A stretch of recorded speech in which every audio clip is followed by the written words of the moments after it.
Buongiorno, benvenuti al nostro Focus TG. Inizia una nuova settimana, noi siamo sempre qui in onda, in diretta, per informarvi di quello che sta succedendo in Veneto. Nota di servizio, saremo collegati alle 12:30 con la sede della Protezione Civile di Marghera per un'importante conferenza stampa del governatore Luca Zaia. Dicevamo, inizia una settimana che ci avvicina ancora ulteriormente alla riapertura completa di tutte le attività dopo le vacanze estive, al ritorno in classe degli studenti. Per quanto riguarda ormai tutte le scuole manca davvero poco. Ci sono però ancora punti d'ombra, perplessità, problemi legati all'applicazione del Green Pass, all'applicazione delle nuove normative. Pare che il governo stia studiando che possa entrare in vigore entro pochissimi giorni l'ulteriore restrizione sul Green Pass da applicare ad alcuni luoghi di lavoro, quindi è tutto per ora molto vago. Naturalmente noi siamo qui per raccontarvelo tutti i giorni, per approfondire, per capire che cosa sta succedendo in Veneto, ma vista la situazione non solo in Veneto. Allora, visto che cominciamo il nostro telegiornale, fra 25-29 minuti saremo collegati con Marghera, facciamo una rapida carrellata delle notizie di cronaca, perché questa mattina c'era stato un investimento in Trentino ed erano stati bloccati i treni sulla linea Bolzano-Verona dopo l'investimento di una persona da parte di un treno. Lo ha reso noto Ferrovie dello Stato. L'autorizzazione alla ripartenza di treni è stata concessa dalle autorità competenti che sono intervenute sul posto. Dalle 9 circa di questa mattina la circolazione dei treni in una linea davvero importantissima è stata alternata con ritardi, problemi per i viaggiatori. Naturalmente non abbiamo in questo momento notizie sull'incidente che è costato la vita a una persona, quindi lo vedremo eventualmente poi. Adesso vediamo solo le ricadute che ci sono stati rallentamenti fino a 60 minuti, adesso dovrebbe essere tornato tutto alla normalità. Invece a Verona è stato fermato ieri sera lungo il tratto fiorentino, naturalmente non è successo a Verona, il fatto è accaduto a Verona, il fermato è stato fermato lungo il tratto fiorentino della A1, il presunto responsabile dell'omicidio di Chiara Ugolini, la 27enne veronese di Fumane, trovata senza vita nel suo appartamento a Bardolino, dove si era trasferita per lavorare in un locale del padre del fidanzato. Il corpo della ragazza presentava una ferita alla testa, ma sarà l'esame autoptico disposto dai magistrati di turno a stabilire le cause del decesso. Secondo quanto appreso, l'uomo fermato sarebbe stato intercettato intorno alle 22:30 dalle pattuglie della stradale all'altezza del casello di Firenze in Pruneta, mentre percorreva la A1 a bordo di una moto in direzione Roma. Sempre in base a quanto emerso dalle ultime notizie, nel corso della nottata avrebbe ammesso le sue responsabilità davanti agli agenti della stradale e ai carabinieri di Verona. Naturalmente anche di questo potremo darvi informazioni più precise solamente più tardi. Poi saliamo nel Bellunese, però chiedo alla regia se abbiamo già qualche immagine per quanto riguarda le ricerche di un quarantenne in Val di Zoldo. Non abbiamo ancora immagini, quindi vediamo dopo questa notizia. Invece rimaniamo sempre sulla cronaca. Alle 8 di oggi i vigili del fuoco sono intervenuti in A4, in autostrada, all'altezza dell'ingresso della stazione di Arino di Dolo in direzione Milano, per un tamponamento fra mezzi pesanti. Un autista è rimasto ferito. I pompieri sono arrivati da Mestre con 2 automezzi, tra cui l'autogru. 7 operatori hanno messo in sicurezza la scena dell'incidente utilizzando cesoie, divaricatori e martinetti. Hanno liberato il conducente della bisarca rimasto incastrato nella cabina di guida. Vedete il disastroso esito di questo incidente. Il ferito è stato assistito dal personale sanitario del SUEM e trasferito in ospedale. Illeso l'autista del camion che trasportava cereali sul posto, la postrada e il personale ausiliario. Le operazioni di soccorso e vigili del fuoco erano ancora in corso qualche minuto fa. Immaginiamo poi con tutte le conseguenze del caso per la percorribilità di questa importante arteria autostradale. Torniamo in studio per cominciare a scaldare un po' i motori per i temi di questo periodo, che sono naturalmente legati soprattutto all'emergenza coronavirus. Cronaca a parte, fatta la tara sulla cronaca ovviamente, e si parla tutti i giorni ormai di Green Pass, delle ricadute del Green Pass, di quello che potrebbe succedere con il Green Pass. Ormai ogni telegiornale deve dedicare una sezione appositamente a questo tema che sta dividendo le opinioni, sta scaldando gli animi, sta davvero mettendo in difficoltà tantissime fasce della popolazione, ma anche dell'economia. Parliamo per esempio, ne abbiamo parlato con i farmacisti, con la nostra redazione di Padova. Sentite cosa ci hanno detto. Sono la nuova frontiera dei test anti-Covid considerati meno invasivi. Parliamo dei tamponi salivari più facili da sopportare rispetto ai tradizionali orofaringei. Test approvati ma non ancora sicuri se di tipo rapido per la certificazione del Green Pass, spiegano i farmacisti. Il test molecolare ha dato delle garanzie del 99-100%. Da fonti sembra che il test salivare rapido dia una copertura un 49-50%. Allora, devo dire che tutti i colleghi che non lo stanno facendo perché professionalmente non è corretto che noi rilasciamo un Green Pass che non è contemplato, perché il Green Pass sarebbe contemplato solo sul test salivale molecolare. Sul tema i farmacisti sono in attesa di chiarimenti dal governo e dalla regione. Nel frattempo l'invito a tutti i professionisti compresi è quello di non utilizzare il test rapido salivare per ottenere un Green Pass.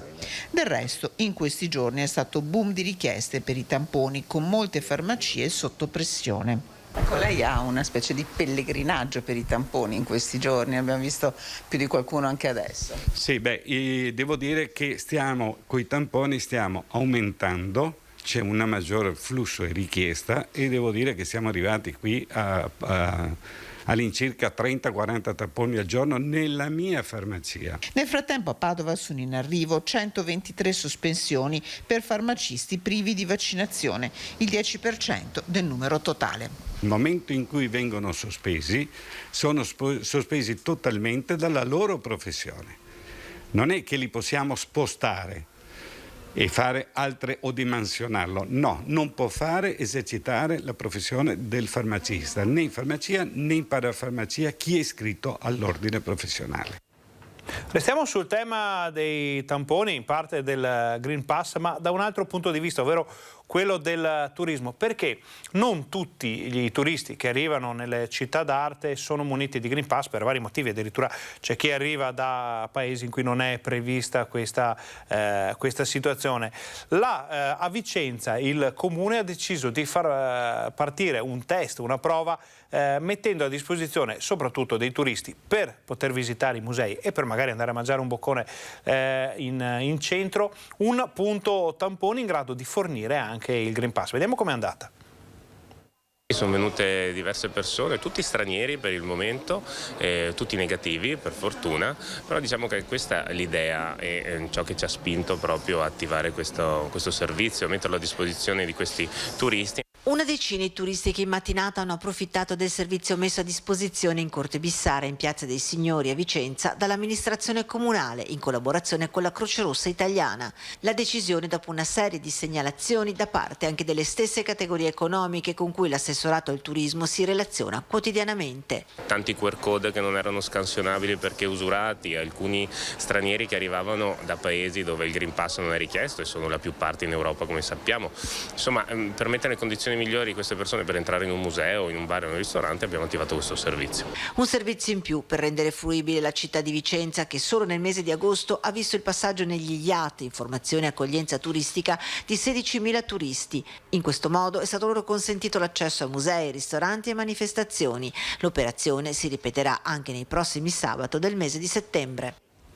Questa era un'idea, una proposta dell'amministrazione è andata abbastanza bene nella sua prima edizione, vediamo se qualcuno poi in Veneto deciderà di copiarla, di trarne spunto, perché ovviamente sappiamo che il turismo in Veneto è ripartito, bastava mettere il naso ieri in una delle località turistiche, in una città d'arte o in montagna dove c'era il pienone, dalle spiagge ad Asiago con Made in Malga ad esempio, i numeri erano davvero importantissimi per poter gestire questo flusso che è in parte interno, per così dire, in parte invece raccoglie quello che è mancato per lungo tempo, ovvero il turismo estero. Sarà necessario portare avanti idee e iniziative di questo tipo, noi come sempre ve le raccontiamo. Adesso però con la regia di Fabio Verin facciamo una brevissima pausa pubblicitaria, state con noi, torniamo fra pochissimo e fra 20 minuti c'è la conferenza stampa di Luca Zaia.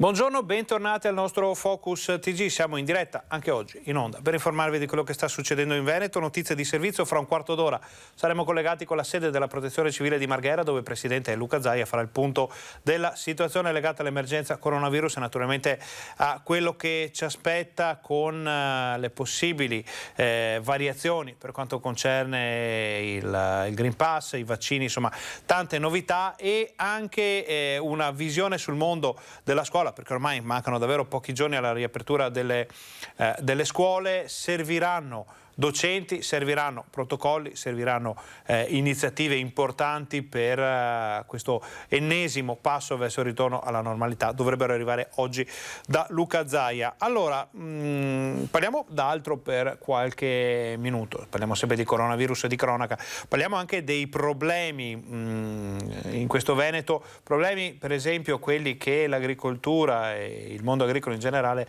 devono affrontare quando si parla di animali selvatici. Nella zona del Trevigiano hanno enormi problemi con i cervi in questo periodo. Dopo e con i cinghiali è emergenza cervi sul Monfenera e questi alberi ne sono la testimonianza evidente. I cinghiali fanno danni bassi, fanno danni alla codica erbosa, sapete benissimo nei pascoli cosa fanno.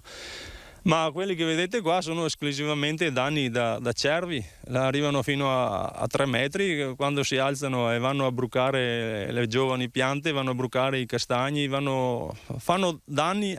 Una situazione che in più occasioni è stata evidenziata alle autorità, ma al momento non c'è stato nessun provvedimento oltre alla possibilità di un rimborso economico ai danneggiati. Uno può anche fare domanda di rimborso di danni, ma viene pagato il 5% del danno. C'è una burocrazia per fare la domanda, allora se uno ha anche 2.000 euro di danni prende 100 euro. Agricoltori che chiedono alla regione di intervenire come in Cansiglio con una caccia di selezione. Si deve arrivare, sì, a una caccia di selezione secondo me, dopo là non so, saranno le autorità che decideranno cosa fare, solo che la situazione qua è tragica, ci sono branchi di cinghiale e mi sa che ormai ci sono anche branchi di cervi. Conseguenze di un ecosistema profondamente cambiato dall'uomo e che ora, anche con la caccia, non si riesce più a regolare. E l'esempio arriva proprio con i cinghiali. Sono pochissimi i cacciatori che controllano, certe altane sono state abbandonate, sì, sono pochi i cacciatori che ormai si dedicano a questa caccia.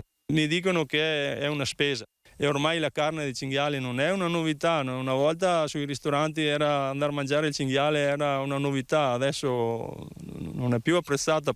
Il risultato è lo sconforto degli agricoltori di montagna, con molti che pensano di gettare la spugna. I danni sono morali perché quando uno viene qua, ha piantato le piante, le ha innestate e poi si trova con piante ridotte in questa maniera, il danno è più morale che economico, ma questa è la situazione.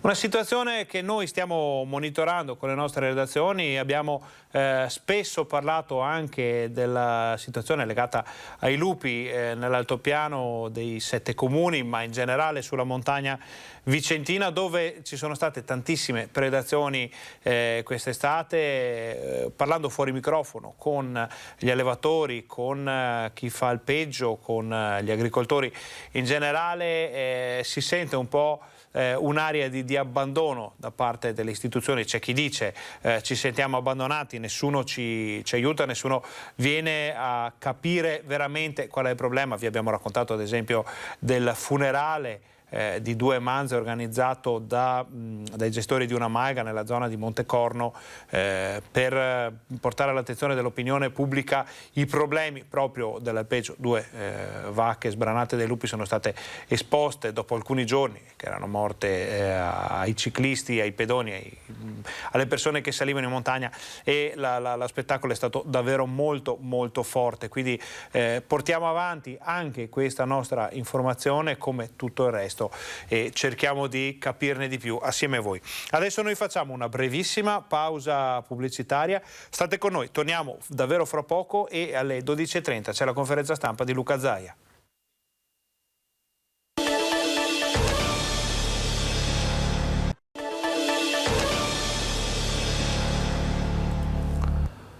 Buongiorno, bentornati al nostro Focus TG. Siamo in diretta anche oggi in onda per informarvi di quel che sta succedendo in Veneto. Fra pochissimo saremo collegati con la sede della Protezione Civile di Marghera per sentire le novità dal governatore Luca Zaia. Adesso invece andiamo al volo proprio a Padova per sentire in pochi istanti, perché quello è il tempo che possiamo dedicare purtroppo ora, alle notizie che ci dà Chiara Gaiani da Padova. Buongiorno Chiara, cosa succede? Buongiorno Ferdinando e buongiorno ai telespettatori, vi parlo da Palazzo Moroni, non so se vedete alle mie spalle continua a esserci un pellegrinaggio di turisti nella Padova Urbs Picta in questo periodo. Ecco, velocemente 2 aggiornamenti, il primo riguarda il rave party accaduto la scorsa settimana, lo ricorderete sulle rive del Brenta tra Fontaniva e Cittadella. Il questore ha firmato proprio in queste ore 23 misure cautelari, fogli di via per la precisione, 23 persone giovani, il più giovane pensate appena 18 anni, non potranno mettere piede nei comuni di Fontaniva e Cittadella se non per giustificati motivi e con autorizzazione da 1 a 3 anni a seconda ovviamente delle misure. Altro aggiornamento velocissimo riguarda un fatto di cronaca avvenuto in Piazza Duomo nella notte tra venerdì e sabato scorso. Un avvocato sarebbe stato aggredito, ha sporto denuncia in questura. Ecco, le cose non sarebbero andate proprio così. Il questore ha fatto una conferenza stampa, ha convocato la stampa per dire che le telecamere raccontano qualcosa di diverso e che tutto è stato inviato alla magistratura per i provvedimenti del caso. Bene, quindi tutto questo lo vediamo nei nostri telegiornali di questa sera. Chiara, abbiamo qualche istante ancora prima di andare dal governatore. Che aria tira a Padova? C'è aria di ripartenza con il Green Pass, con tutte le attenzioni del caso, o c'è ancora quel timore un po' diffuso che si vedeva qualche settimana fa? Ecco, devo dirti che Padova è una città che in questo mese e mezzo, insomma in quest'estate, ha vissuto sicuramente dei benefici della dichiarazione UNESCO di Urbs Picta, quindi veramente ci sono tantissimi turisti in giro per la città. Io sono appena stata in una farmacia, la farmacia più nota insomma del centro storico di Padova, per capire se stanno facendo tamponi, e sono circa 100 al giorno. Già questo ti dà l'idea di quante persone stanno girando nel centro di Padova, quindi direi che il centro storico sicuramente sta vivendo l'euforia da fine luglio della dichiarazione di Padova Urbs Picta. Nel resto sappiamo che c'è grande preoccupazione soprattutto con l'arrivo dell'inverno per quanto riguarderà i provvedimenti insomma legati al Green Pass. Non si sa ancora cosa potrà accadere, addirittura si parla di Green Pass per accedere all'interno delle aziende. Certo. Ecco, una notizia flash: molti ristoratori si stanno attrezzando con i funghi riscaldanti per poter ospitare persone all'aperto. Immaginiamo, e come sempre anche questa è una notizia che poi approfondiremo, daremo ai nostri telespettatori per capire assieme dove stiamo andando. Chiara, grazie per queste informazioni, per queste notizie, buona giornata, buon lavoro. Grazie a voi. Torniamo in studio. Allora, nell'attesa di poterci collegare con la sede della Protezione Civile di Marghera, dove inizierà fra pochi istanti la conferenza stampa di Zaia, vediamo una notizia che è già arrivato il Presidente, gli diamo la linea subito. In realtà voi sapete che noi siamo quelli che utilizzano più monoclonali a livello nazionale. E quindi presenterò il bollettino, presenterò il bollettino, dopo sono a disposizione delle domande, dopo dovete perdonarmi perché oggi desidero andare all'ultimo saluto del dottor Fabio Biasuzzi a Treviso, quindi sono 2 giorni un po' complicati perché oggi c'è il funerale di Fabio Biasuzzi e domani sarò al funerale del signor Sartorello a Ceggia, il patron di SME. due persone che io conoscevo e stimo. Allora partirei con i test. I test sono tamponi molecolari 6.416.222, tamponi rapidi 6.651.361.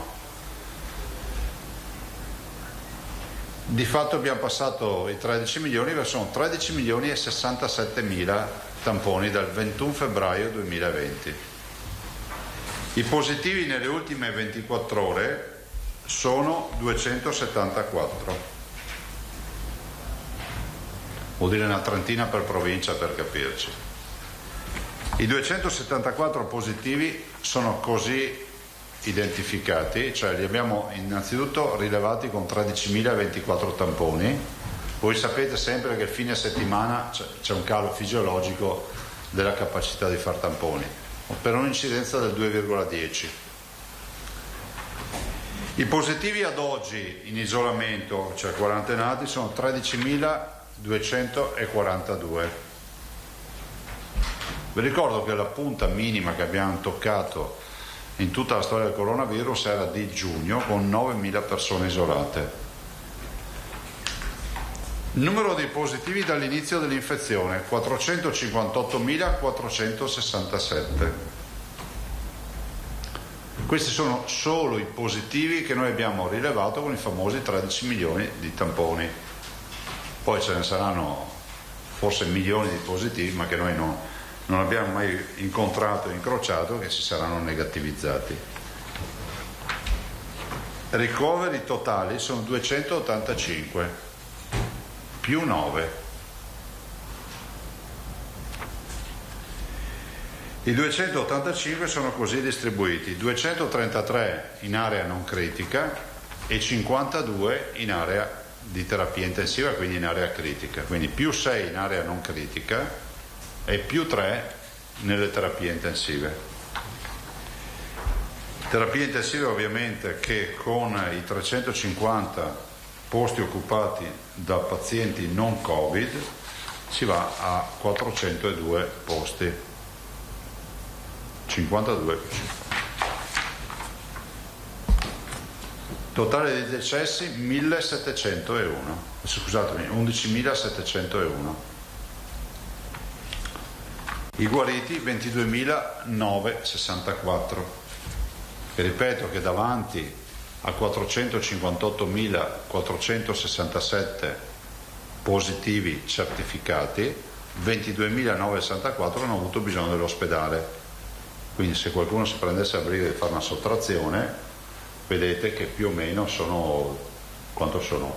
436.000 pazienti si sono curati a casa. Lo dico perché si sente parlare di cura domiciliare come se nessuno fosse mai stato curato in casa.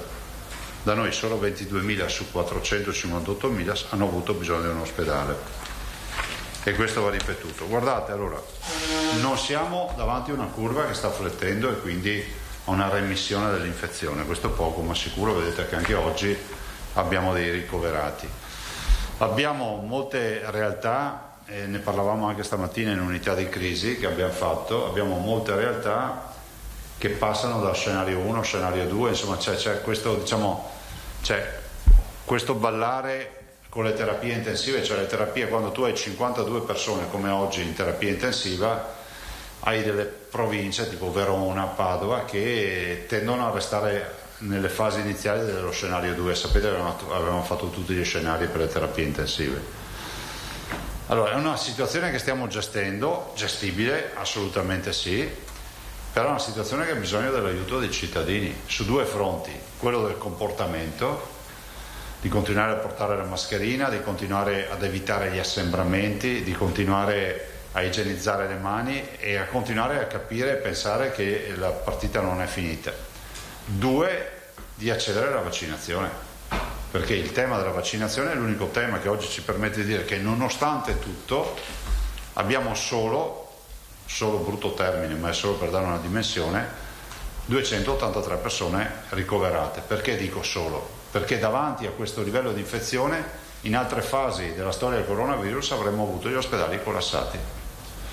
Confermo che l'80% delle persone in terapia intensiva sono non vaccinate e oltre il 70% delle persone in corsia, quindi in area non critica, sono non vaccinate. Quindi è innegabile che i vaccini abbiano funzionato e stiano funzionando. A questi poi, ma ve lo dirà la dottoressa Scroccaro, ci aggiungiamo le nuove terapie e non ultimi i monoclonali che ci aiutano non poco per la remissione dei sintomi clinici e quindi per la guarigione dei pazienti.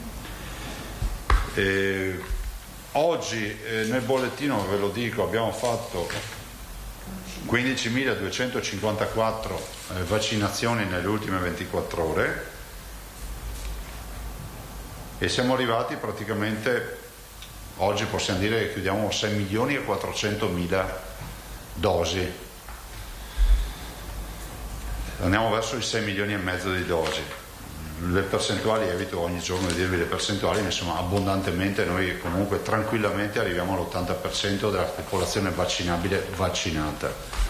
Il Sole Lanzarini sta facendo un bel lavoro perché stiamo adesso cercando di vedere un po', come si può dire, il ranking di ogni provincia per ogni comune di accesso alle vaccinazioni, quindi vi daremo i dati in maniera ufficiale, quindi non preoccupatevi di averli subito perché li sta ancora elaborando, quindi daremo anche tutta la classifica dal comune più virtuoso, definiamolo così, per le vaccinazioni a quello meno virtuoso, anche con divisione per provincia, quindi abbiamo anche un dato provinciale e i comuni di quella provincia. Non ho altro da aggiungere, se avete domande. Tosato. Buongiorno. Buongiorno. Ecco, io vorrei sollecitare la sua attenzione su un tema che non è come dire, prettamente sanitario o epidemiologico, però ha una rilevanza istituzionale che investe anche la sanità come altre attività, ovvero l'autonomia. Le dico questo perché oggi sui giornali, in TV, abbiamo visto la foto di Salvini e di Giorgia Meloni abbracciati teneramente al forum, eccetera, eccetera. La domanda che viene spontanea, che secondo me non andrebbe elusa per rispetto di quanti insomma hanno creduto e credono in questo obiettivo: se c'è una forza politica che legittimamente non crede all'autonomia, crede nel centralismo, crede nel primato dello Stato, ha già detto che non vuol sentir parlare di autonomie differenziate, ecco, questa è Fratelli d'Italia. Allora un'alleanza tra Lega e Fratelli d'Italia potrà avere dei successi elettorali, potrà conquistare tante poltrone, potrà far felice Salvini, ma insomma agli autonomisti veri come lei, che ha promosso un referendum e ha avuto la fiducia dei veneti su questo, forse qualche dubbio potrebbe crearlo, o sbaglio? No, a me più che una domanda mi sembra una speranza sta cosa. Allora io direi questo, intanto che ringrazio Fratelli d'Italia perché in Veneto ha sostenuto il referendum per l'autonomia, è un dato di fatto. Sono altri i partiti in Veneto che non hanno sostenuto il referendum per l'autonomia, ma siccome questa è una conferenza stampa istituzionale evito di stare qui a buttarla in bega politica. Io li ricordo gli appelli a non andare a votare, ad astenersi dalla votazione o a votare addirittura no. Io prendo atto che Fratelli d'Italia in Veneto si è assolutamente prodigata per sostenere il referendum. Quindi se si avverasse quello che dici te vorrebbe dire che sarebbe, diciamo, screditata la parte veneta di Fratelli d'Italia o la parte lombarda, perché è accaduta la stessa cosa anche in Lombardia e anche in Emilia Romagna. Decisamente questo non è il problema. La modernità di uno Stato non passa attraverso un dibattito tra nazionalismo e autonomismo. La modernità di uno Stato è scritta nella nostra Costituzione. Non a caso Fratelli d'Italia è un partito che difende a sprombattuto la Costituzione repubblicana, che è autenticamente federalista, al punto tale che lo stesso Einaudi nel presentarla nel 1948 diceva ad ognuno dovremmo dare l'autonomia che si spetta. Einaudi, a dire la verità, diceva anche un'altra roba che non cito mai, diceva che il risorgimento sarà finito quando tutti avranno la loro autonomia, che è una frase ancora più bella. Punto. Finite le speranze. Ma più che altro le speranze sono quelle di chi ha votato sì al referendum. 2.273.000 veneti. E che per ora non ha visto nulla. Certo, se fosse stata una discesa saremmo già arrivati, era tutto in salita dal giorno del referendum, però è pur vero che questo è un percorso che i veneti hanno iniziato, possono fregiarsi ad esempio di essere i veri attori protagonisti dell'apertura di questo dibattito che ormai interessa tutte le istituzioni a livello nazionale. Non nego che anche in queste ore noi stiamo trattando e parlando col ministro Gelmini, con i colleghi, quindi l'autonomia non è assolutamente qualcosa di concluso. Dopodiché, non lo dico a te, ci sono tanti che hanno sempre le soluzioni per tutti i problemi, ma continuano a restare seduti con la copertina in tribuna d'onore a guardare la partita di calcio in pieno inverno.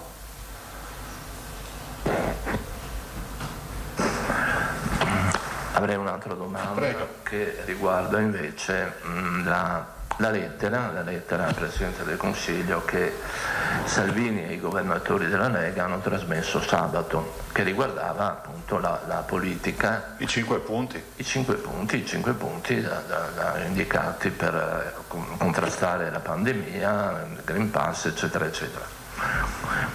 Allora, leggendo questi 5 punti mi è sembrato di ascoltare il nastro riavvolto delle sue dichiarazioni, nel senso che questi 5 punti fotografano esattamente la posizione che lei ci ha espresso in queste settimane. Evidentemente Salvini era prestato ascolto, perché il punto di partenza mi pare era leggermente diverso. Ci vuole ricapitolare a questo punto la posizione della Lega? Rovescerei la lettura. È una buona notizia perché vuol dire che io posso essere d'accordo sui 5 punti. No, nel senso che c'è stato assolutamente un confronto sereno, ma ve lo posso garantire, con i governatori che hanno portato la loro esperienza, ma sono 5 punti che sono nell'operare, nell'agire, nel pensare di tutti i colleghi governatori, perché guardate, c'è quel punto che parla di volontarietà, che è chiaro, no? Diciamo, io l'ho sempre detto, una sconfitta sociale pensare di dover imporre qualcosa a qualcuno, no? Infatti le obbligatorietà nascono nel momento in cui non c'è più una condivisione sociale su un progetto, se ci pensate, no? Perché tu devi obbligare qualcuno. Faccio un esempio, la scuola è obbligatoria, no? Cioè, si dice che l'accesso alla scuola è obbligatorio, sono le scuole dell'obbligo, ma l'obbligo formativo ormai ce l'abbiamo tutti nelle corde, non è che qualcuno si sveglia al mattino e dice io non vado a scuola perché non è obbligatoria. Il piano sanitario è un'altra roba, però noi abbiamo dei parametri, noi superiamo l'80% di accesso, ci sono altre le comunità che hanno qualche difficoltà. E si parla dei Green Pass, e del Green Pass si chiarisce una volta per tutte la posizione che è un Green Pass, diciamo, non esteso coram populi come quello francese, dove tu apri la finestra di casa e devi avere il Green Pass, che poi non si è ben capito se sono riusciti a applicarlo oppure no, ma un Green Pass dedicato ad alcune categorie, lo abbiamo scritto chiaramente, non lo troviamo fuori dalla storia, perché comunque una certificazione di una vaccinazione o di uno screening che una persona ha fatto e che va a comprendere l'80% dei cittadini del Veneto che comunque lo hanno fatto, cioè non è che gli sconvolge la vita dell'80% dei cittadini del Veneto, si sono vaccinati. E poi abbiamo introdotto, secondo me, un tema importante, che è quello che ci sono delle categorie verso le quali bisognerebbe avere un minimo di attenzione. C'è un vulnus in tutto quello che è stato fatto fino ad ora ed è rappresentato dal fatto che c'è una categoria, pensate ai non vaccinabili, cioè coloro che per patologia non possono essere vaccinati, ai quali nessuno riconosce ad esempio il tampone gratuito. Ma sarà possibile che una persona che è magari immunodepressa, ha un sacco di guai, non può vaccinarsi e se deve andare in uno stadio piuttosto che al ristorante o da altre parti deve farsi il tampone a pagamento? Lì ci sono tutti i presupposti, a mio avviso, per l'esenzione dal ticket. E quindi deve essere un livello di assistenza che noi eroghiamo.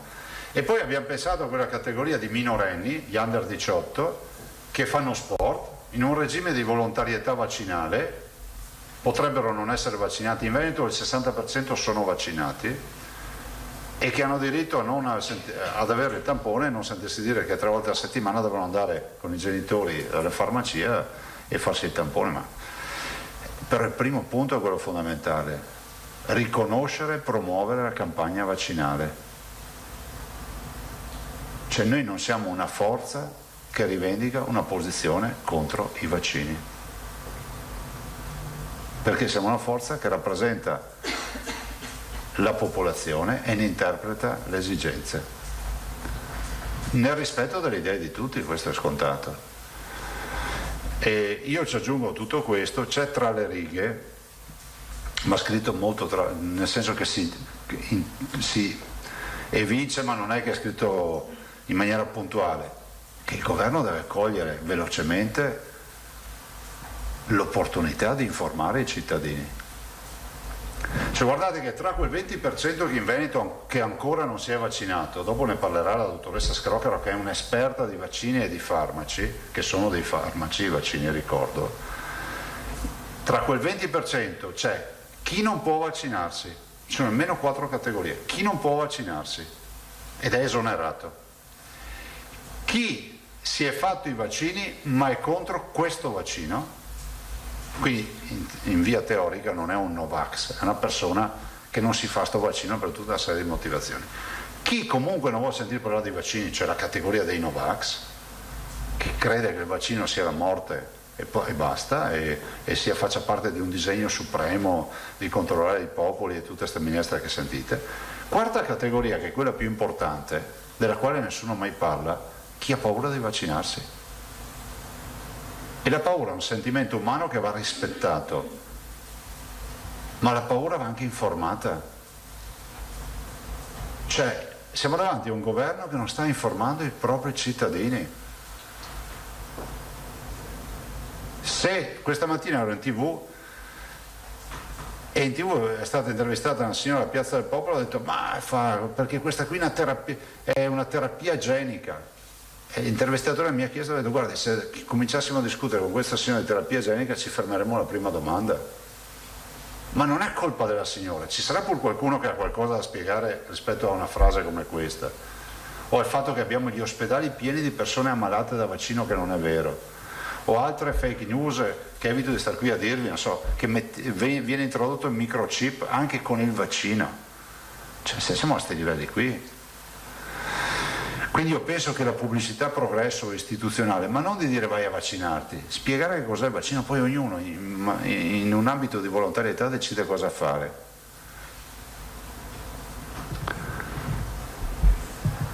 A posto? Grazie. Prego. Deriva se era prenotata. Grazie, buongiorno Presidente. Buongiorno. A proposito di estensione del Green Pass obbligatorio ad alcune categorie, par di capire che da ottobre si andrà verso questo provvedimento grazie a un decreto che verrà emanato entro fine mese, e sono ricompresi anche i dipendenti della pubblica amministrazione. Le vorrei chiedere qual è la situazione, per quello che lei sa, nella macchina regionale. Non te lo so dire.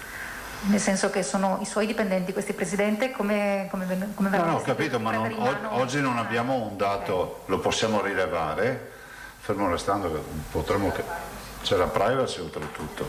Ma siete i datori di lavoro, quindi penso che dovrete ma se non ci... comunicarci i nomi, ma capire come gestire la situazione. Sì, allora intanto andrei per gradi. Primo grado, capire quale sarà il provvedimento che farà il governo, perché ad oggi non è dato a sapere. Nel momento in cui ci sarà il provvedimento ci saranno anche gli strumenti per il controllo, come è accaduto per i medici, e nel momento in cui ci sono gli strumenti per il controllo ovviamente sapremo i dati con certezza, perché oggi noi non abbiamo elementi per dire ne ho 100 vaccinati e 2000, cioè 2000 vaccinati e 100 non vaccinati. Questo non lo sappiamo, perché non è un dato a nostra disposizione. In attesa di capire comunque come sarà di per sé il principio la grada, nel senso che rientra in uno di quei 5 punti per l'appunto? No, guardate, staremo a vedere, certo è che se ci sarà un provvedimento noi lo faremo rispettare. Ok. E sempre nel decreto dovrebbe esserci anche finalmente la disciplina della terza dose, con l'indicazione di una data per cominciare dai soggetti più fragili. Noi siamo molto preoccupati. Volevo chiedervi come pensate di gestire l'incrocio tra questa campagna e quella anti-influenzale, perché temporalmente penso che si sovrapporranno. Io spero si faccia a 2 braccia, nel senso 2 iniezioni che si possano fare in contemporanea, quindi intanto spero che le autorità scientifiche a livello nazionale chiariscano anche la possibilità della contemporaneità dell'iniezione. In un'unica chiamata. In un'unica chiamata. 2. È uscito uno studio, forse 3 o 4 giorni fa, che ho letto da qualche parte, ne leggo talmente tante, che parla del mantenimento di un'adeguata carica anticorpale per 6 mesi post vaccino. Se è così, capite che qua abbiamo tanti pezzi di ferro, è meglio che qualcuno faccia veloce per la terza dose, se servirà la terza dose, perché noi dobbiamo iniziare dai nostri anziani, dalle case di riposo, e più aspettano, più tempo ci metteremo a immunizzare i nostri anziani e le persone fragili. Quindi finora non avete fatto una valutazione se per esempio gli anziani che vivono ancora nelle loro case, non nella RSA, vanno chiamati al centro vaccinale anziché andare dal medico come succedeva di solito per no, la guardate, campagna? quando sarà deliberato con i criteri che ci darà la comunità scientifica per la terza dose con le priorità, immagino saranno i fragili, immagino saranno gli over, no? Quando sarà così dovremo fare squadra come al solito, centri vaccinali, medici di base, farmacie, tutto quello che si potrà fare, perché dobbiamo fare il maggior numero di vaccini nel minor tempo possibile. Perché guardate che gli anziani, ce lo dimentichiamo sempre, sono stati i primi vaccinati, ci vuol dire che loro arriveranno a ottobre già con 10 mesi di vaccino sulle spalle, perché sono stati vaccinati a gennaio, febbraio i nostri anziani. O i nostri sanitari, altro aspetto sul quale andrebbe fatto un ragionamento. Infatti si segnalano già reinfezioni tra i sanitari. Ma sapete, se la ragionassimo come dopo la dottoressa Scrocchero vi potrà spiegare, ma ragionassimo ad esempio come per l'influenza, c'è un richiamo tutti gli anni, se uno vuole si fa il richiamo. Accadrà così poi di routine anche per il Covid, che siamo al primo anno del richiamo, per cui è più normato del solito. Ma poi vedrete che diventerà rutinaria sta roba, no? Prego. Posso solo su questo? Prego. Se irrompo.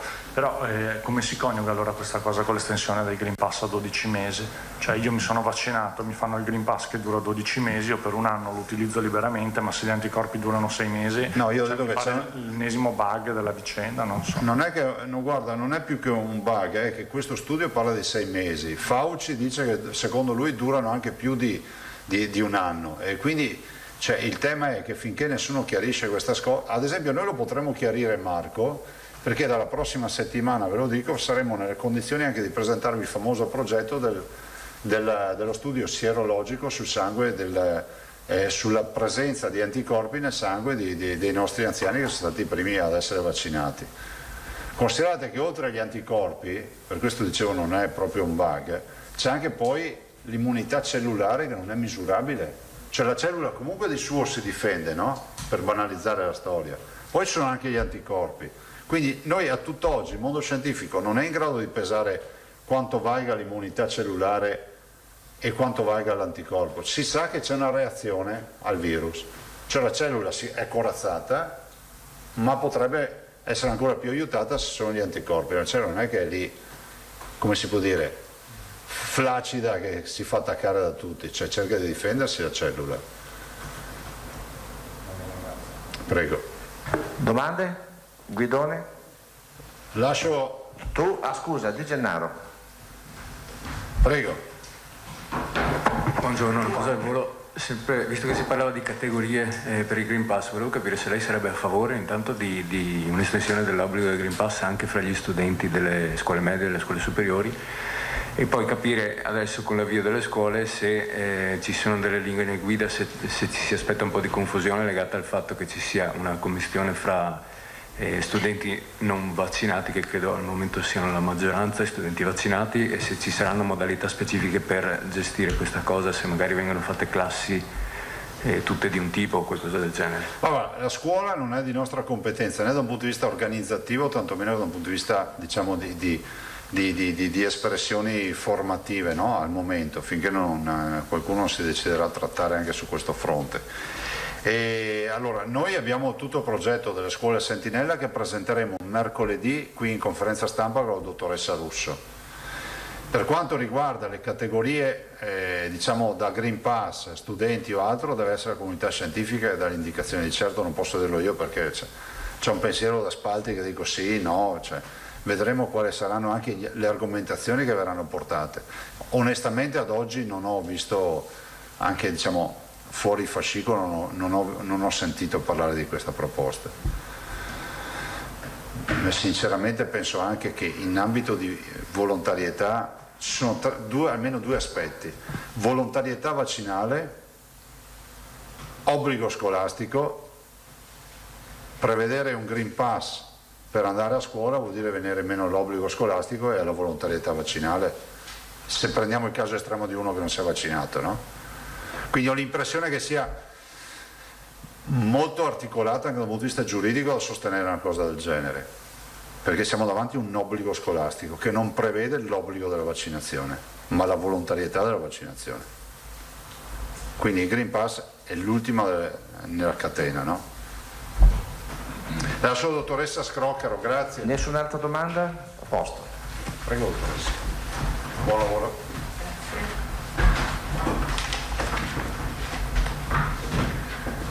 Buongiorno. Grazie. Grazie Presidente.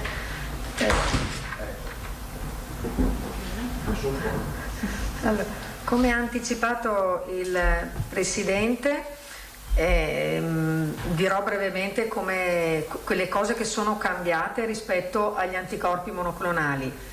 Allora, gli anticorpi monoclonali ci sono da marzo e l'Agenzia Italiana del Farmaco aveva imposto in un primo momento delle forti limitazioni dell'uso.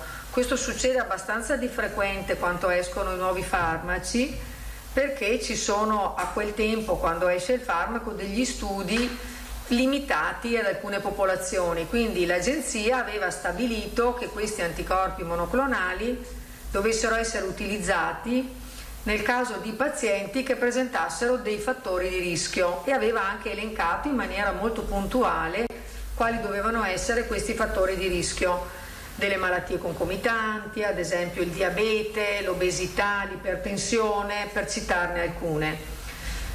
Con il passare dei mesi l'Agenzia ha progressivamente allargato i criteri di utilizzo di questi anticorpi monoclonali, perché sono usciti nuovi studi e anche perché si sono resi disponibili più anticorpi monoclonali. Siamo partiti con uno, adesso ne abbiamo a disposizione normalmente 2, ne arriverà un terzo già autorizzato dall'Agenzia, ma che la struttura commissariale non ci ha ancora distribuito, ed è in corso di studio un quarto, quindi sicuramente il portafoglio a disposizione aumenta e le indicazioni via via si allargano. Le ultime novità in campo di indicazioni dell'AIFA sono che, pur permanendo questi anticorpi come indicazione, l'utilizzo nei pazienti che sono a rischio di progredire per malattia severa, quindi sono a rischio di progressione, questi fattori di rischio che l'Agenzia aveva indicato come molto vincolanti all'inizio sono diventati dei suggerimenti, ma un medico che ritenesse di voler trattare un paziente che magari non ha nessuno di quei fattori di rischio che erano stati inizialmente previsti, lo può fare. Quindi si è passati molto verso un giudizio clinico. Per farvi capire, la prescrizione di questi anticorpi avviene da parte di tutti i medici d'Italia su un sistema informatizzato che mette a disposizione l'Agenzia Italiana del Farmaco. Prima, se un paziente non aveva alcuni di questi fattori di rischio, proprio la prescrizione si bloccava, cioè non andava avanti la richiesta, uno non poteva chiedere alla farmacia ospedaliera il farmaco. Adesso, anche se il paziente non ha nessuno di questi fattori di rischio, la prescrizione può andare avanti. Quindi oggi siamo di fronte a un farmaco che è più fruibile e che ha dato dei buoni risultati. Naturalmente, come ricorda sempre il Presidente, la prima azione da fare è vaccinarsi, però nonostante la vaccinazione ci sono popolazioni, pazienti che si ammalano e diventano positivi e sviluppano dei sintomi.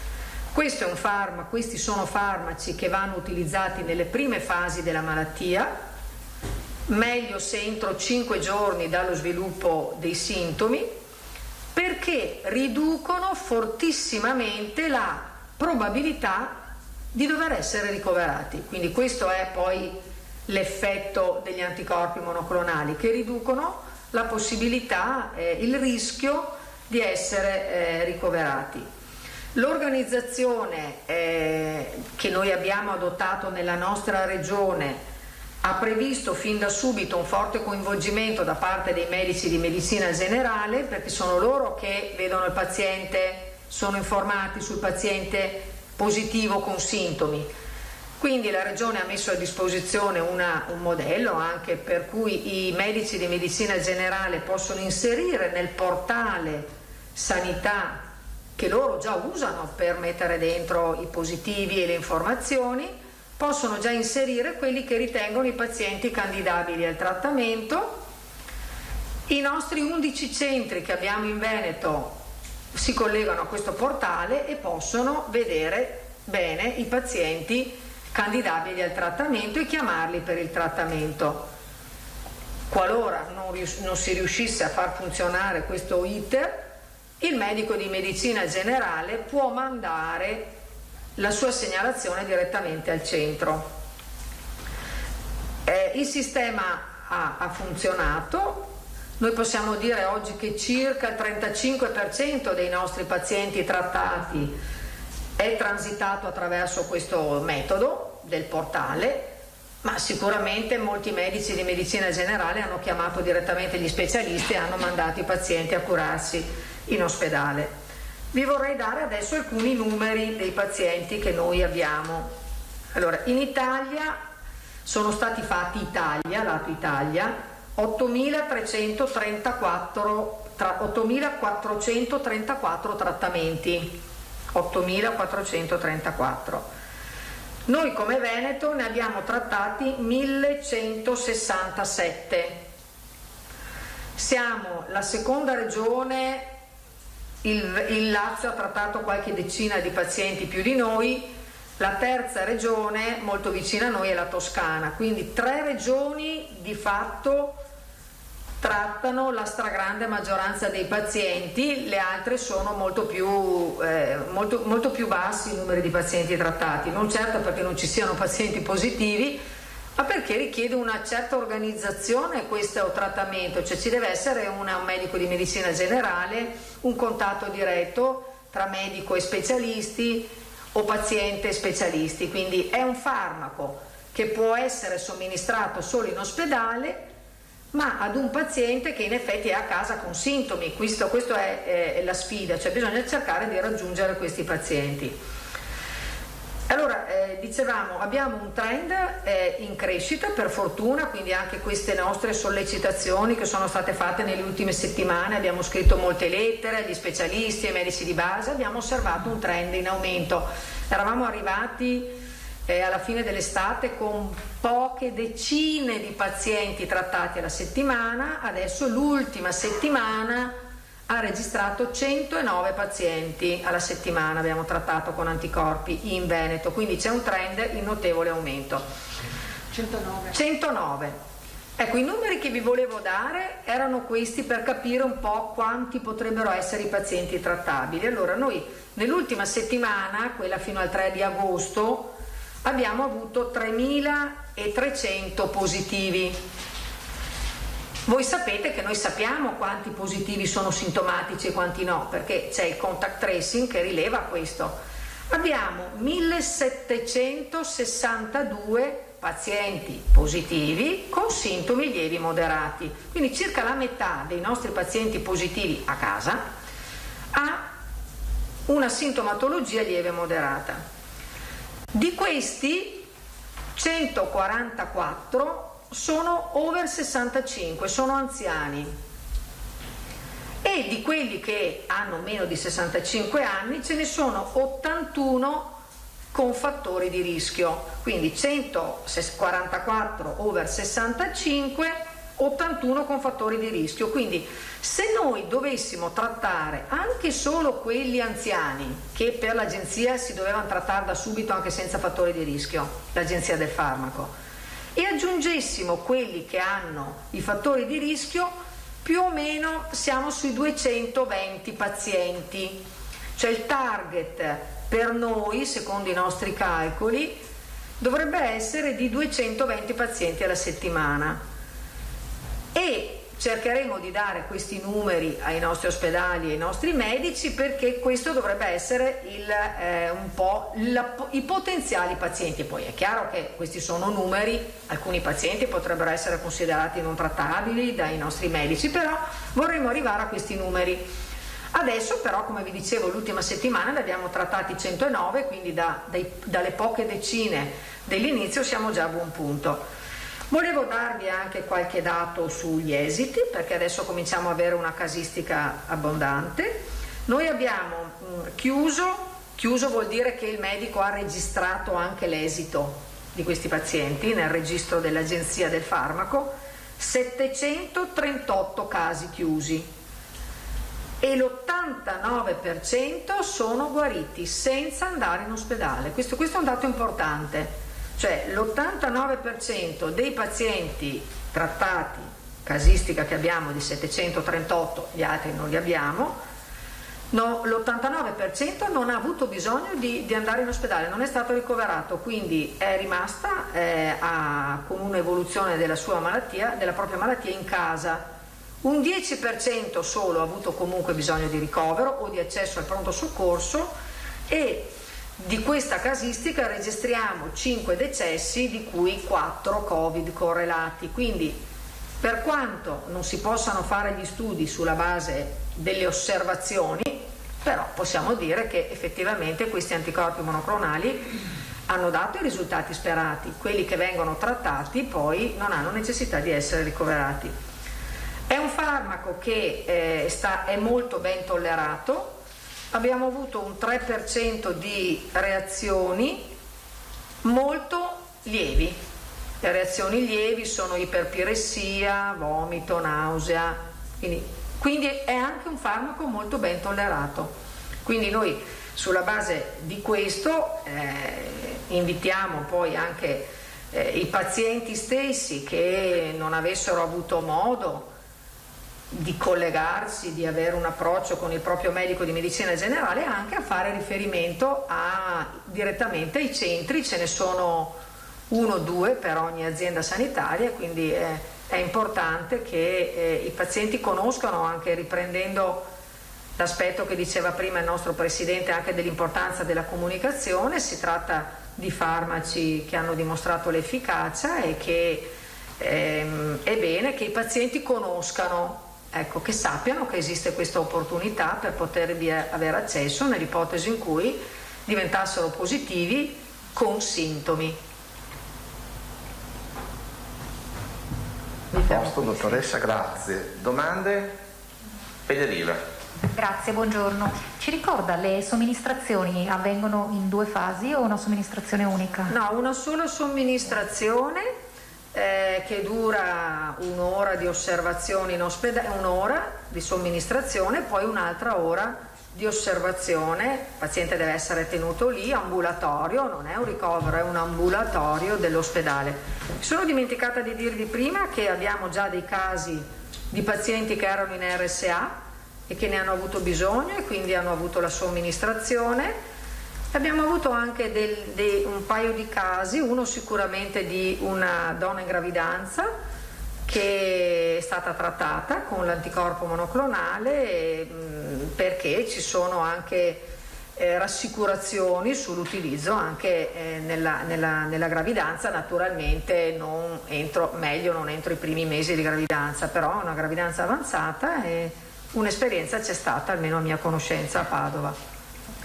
E mi veniva in mente mentre parlava, a proposito invece degli effetti avversi che ci sono stati, in particolare quei 5 decessi, di cui 4 Covid correlati, in questi casi se non c'è apertura di un'inchiesta da parte della magistratura con prescrizione dell'autopsia, è la farmacovigilanza che poi conduce per, come dire, l'indagine sulla eventuale correlazione tra la somministrazione e il decesso?